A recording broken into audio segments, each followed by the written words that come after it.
Thank you very much for the Society for the invitation. My name is Bonnie Milas, and just to give you an idea of what I do professionally, I'm a cardiac anesthesiologist, so that means I induce general anesthesia. I take care of patients in the operating room for heart surgery. I'm not the individual who's placing the cannulas, but I am involved in taking care of that individual during the procedure and also taking care of them in the intensive care unit after the procedure. So that is my professional experience. Now, we are not flies floating in Madeira. And instead, this is the current realities of what we're doing with ECMO, extracorporeal membrane oxygenation, and hypothermic circulatory arrest. I do not have any disclosures or industry connections for the discussion.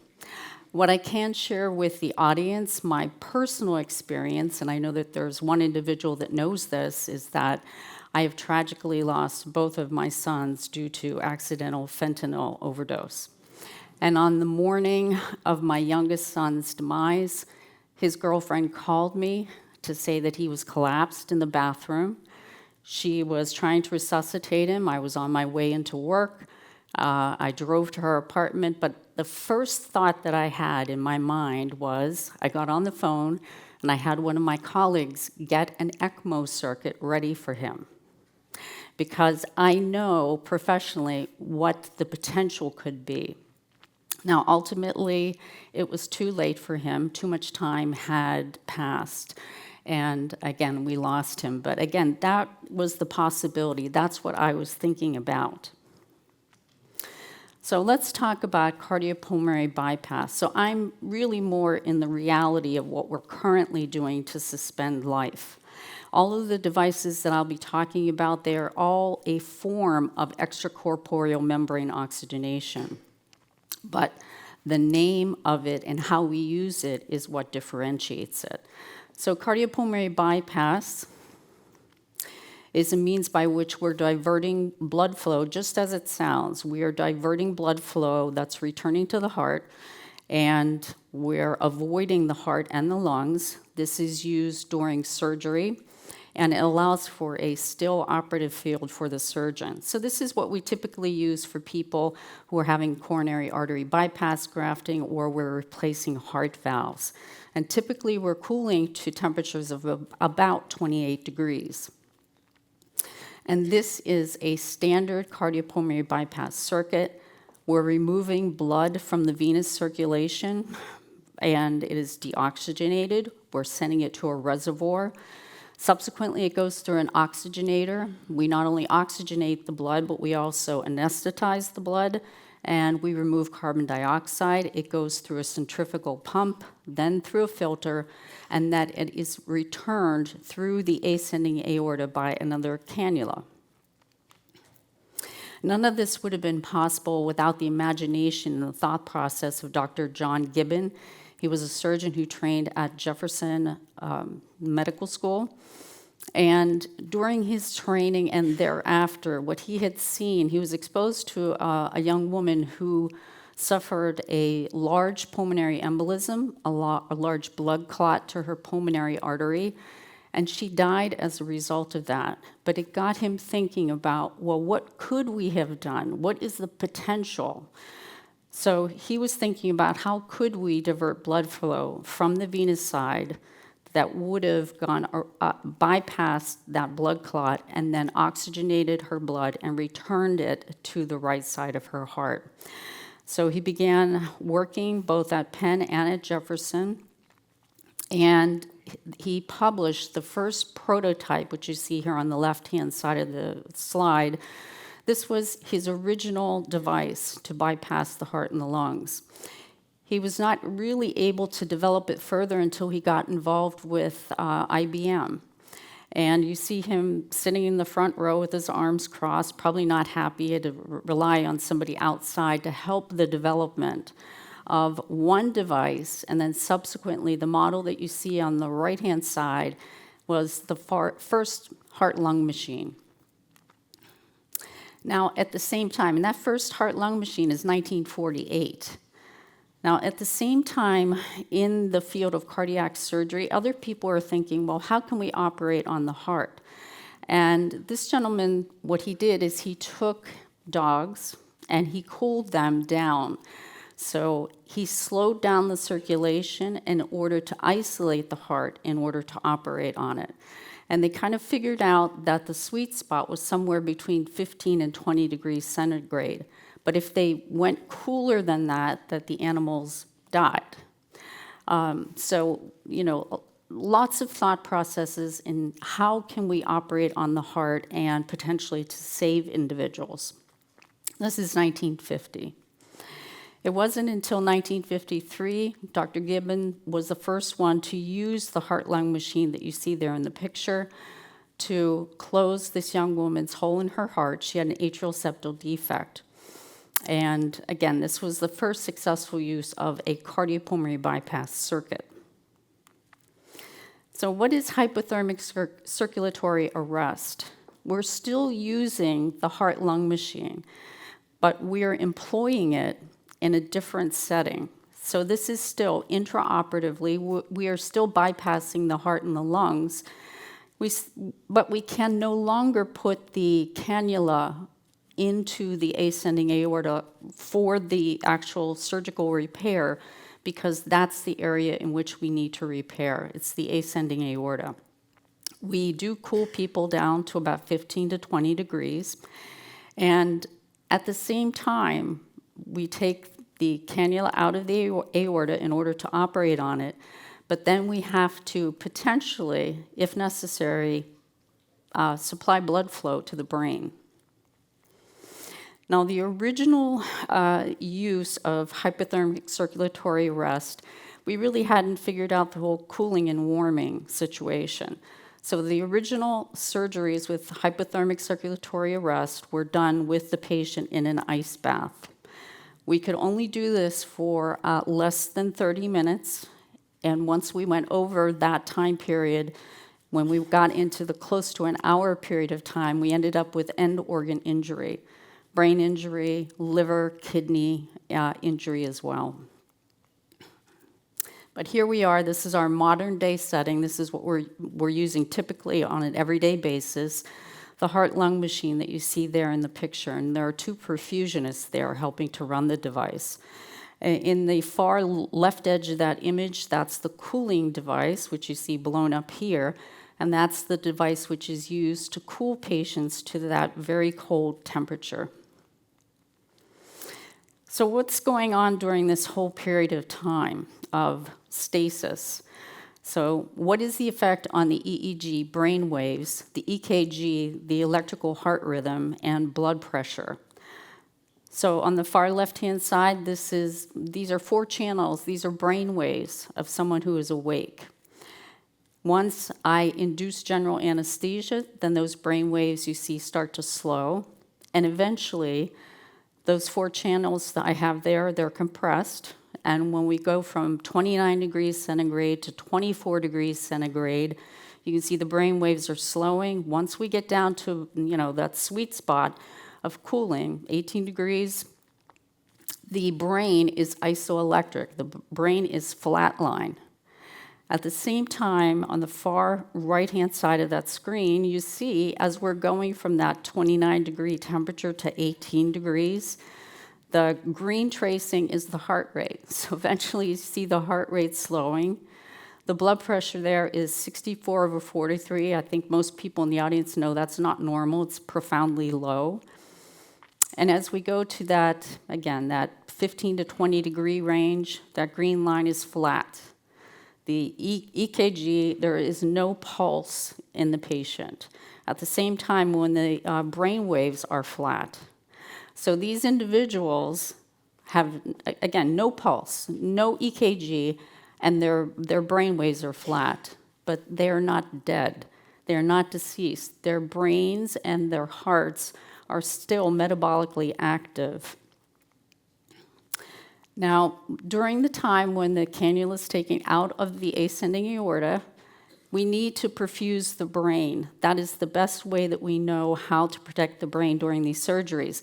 There are two ways going about this. Antegrade, we put a catheter in the axillary artery, and we flow blood in the normal fashion, antegrade, through the carotid arteries, through the circle of Willis, and the blood drains in the venous circulation as it normally does. Retrograde cerebral perfusion, instead of putting it through the arterial system, we have a catheter in the superior vena cava, and we flow blood backward up through the veins, goes across capillary beds, and then drains into the carotid arteries, into the surgical field that is then mopped up and recirculated in the system. Now, doing this type of intervention, putting catheters, putting blood flow in, it can cause injury. In the picture in the middle, that's someone's aorta, which is very diseased, severe atherosclerosis, and I want you to envision, it looks like, like very thickened, fibrotic cottage cheese. And when you're putting catheters into that area, you can, liberate that material into the circulation. Also, too, with those catheters, we can always entrain air into the circulation. So the image that you see on the far right is we've inadvertently entrained air into the patient, and it was sent to the brain. And that atherosclerotic debris that I mentioned, the picture on the bottom right indicates that there is a stroke. That arrow is pointing to a white spot, and that's a stroke in the patient. So what can we do to protect people from injury? Well, we've already mentioned we do EEG monitoring, brainwave monitoring. So we make sure that the electrical activity in the brain essentially has stopped.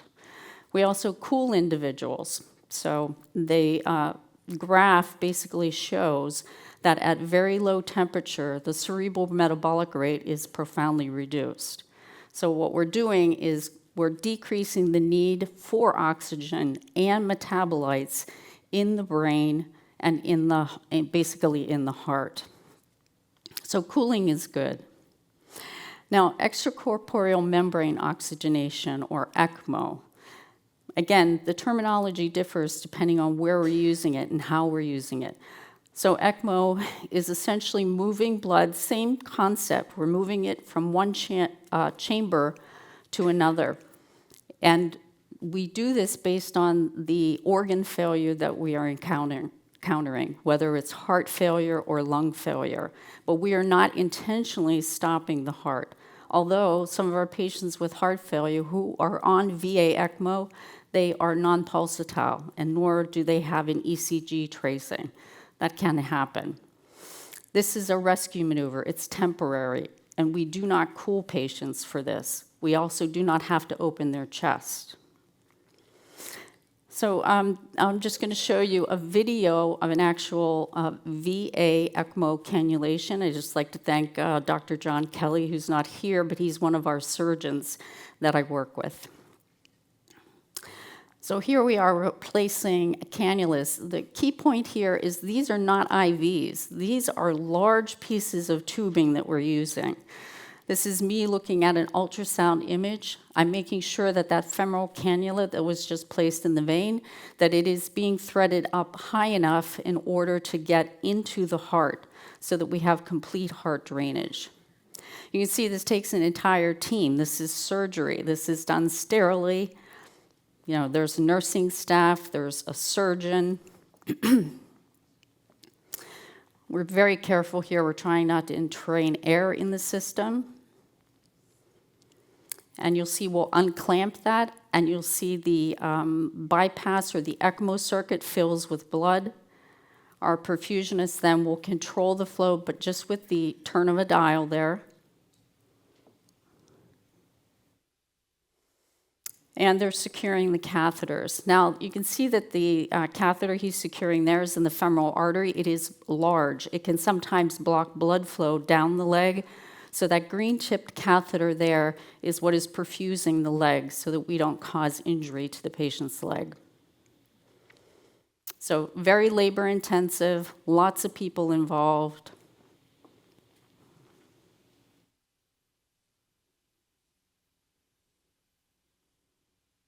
So types of ECMO.